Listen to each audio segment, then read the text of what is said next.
Oh, damn it! Almost. Come on. Hi and welcome to the Ruben Tuesday. My name is Ruben and this is my review for Netflix's original animated series, Hoops. An animated comedy sitcom that centers on a hot-headed, foul-mouthed high school basketball coach played by Jake Johnson, who thinks turning around his god-awful team will take him to the big leagues and turn his miserable life around. So there's 10 episodes, about 25 minutes a piece, and I have to say, first and foremost, that this is not for kids. It's 15 and up, and it probably has the most language I've ever heard in an animated series. I mean, I've seen Big Mouth. Okay, let's dialogue. I've seen Archer. This. Oh, a wave. That's it? You know, all of those adult comedies or dramas, whatever you like to call them, the adult cartoon series that you get on Adult Swim. This has to take the cake. To be empty before any cake. This probably would win if there was a competition for the most amount of swearing. So that's just a word of warning. This will probably offend everybody. If you don't like this type of cartooning, adult humor, tongue-in-cheek, also very degrading of certain peoples, then I would say not to watch this, because they don't, the writers have gone, okay, everything's up for grabs. It doesn't matter who we offend. As long as we offend everybody, then everything's up for grabs. Then it's all equal. Everybody's been offended. So once you put that aside, if you're a fan of the adult series like Archer, like Big Mouth, you play and do the thing, like BoJack Horseman, Today sucks. this is along the similar veins. I like basketball, but I really like the story between the coach trying to win his father's love. He's always felt like his father hasn't loved him. There's this very estranged relationship. There's this relationship with his wife and best friend. There's a relationship with him trying to make something out of his life. And so those are the themes. The thing is, it's very hard to like this character, the coach, because he isn't very likable. Everything he does seems to be douchebag alert. And sometimes that can be a hearing. Sometimes you can root for the underdog and hopefully he'll shape himself into some sort of semblance of a decent human being. But he, for the most part, doesn't. There are some redeeming moments, and there are some moments where the comedy really lands for me. I was surprised. Sometimes I was really taken back when I just cracked up laughing loud, because there were certain jokes that worked with these characters. And then there was sometimes that I was laughing but hiding behind my laugh as if who was watching me, because some of the things that they were saying, I was just like, oh my goodness, you can't say that. That's terrible. And that sort of humor. So know what you're getting into with this. But I'm sure if you've been watching BoJack Horseman and Archer, then you know what you're getting into.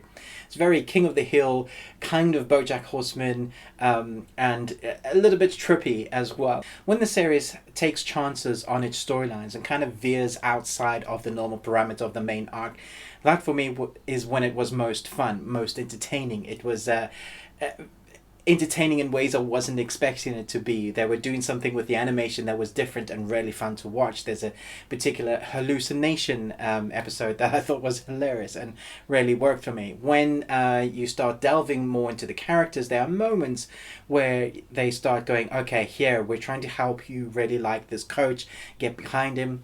For the most part, that was really hard to do. Even though there are times where there are some redeeming moments, I think for the most part, people are going to struggle to really like this main character. I think the animation is fine. It doesn't stand out as just good animation. It doesn't stand out like it's bad either, which is a good thing. I think the score will be fine as well. And the little jingle at the top, I keep singing like it's in Kentucky. Obviously, that's where it's set, and the basketball. Who would have thunk that you would get a series set, an animated series set there? But there you have it. I was surprised because I was really expecting this to be more funny than it was. More funny than it was for me. I think some people will really love this, and if you laugh a lot, then if you laugh a lot within the first episode, you're probably going to really enjoy this.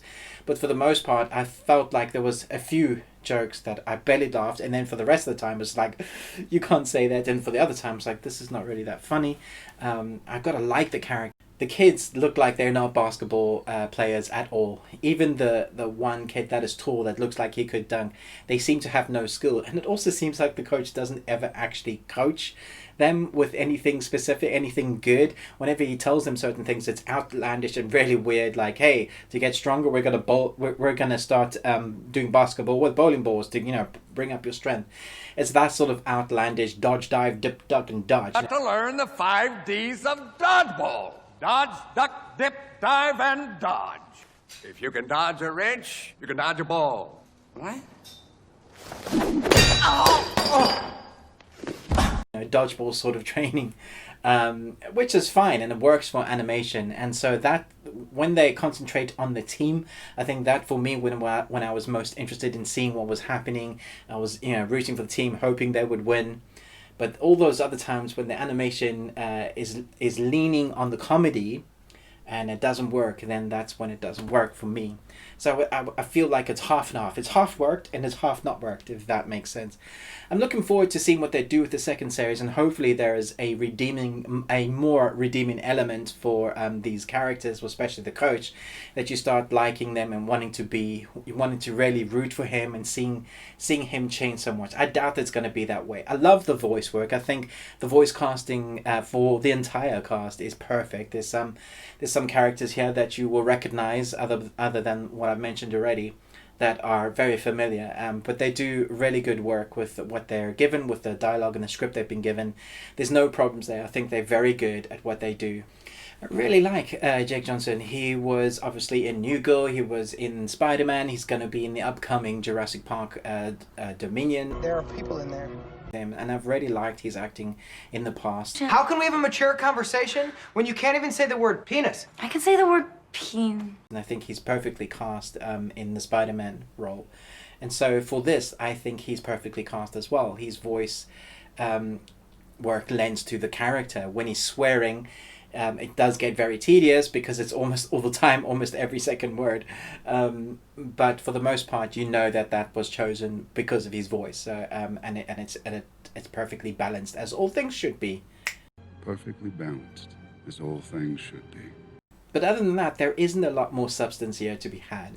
It's a very dick fart jokes, very innuendo joke. One of my favorite characters in this series is called Pill Ben, and when you get to that, you'll see that's what I'm talking about when they take chances on the animation or the story, when they go a little bit like veer off left from the main arc. I enjoy it because I thought that was entertaining.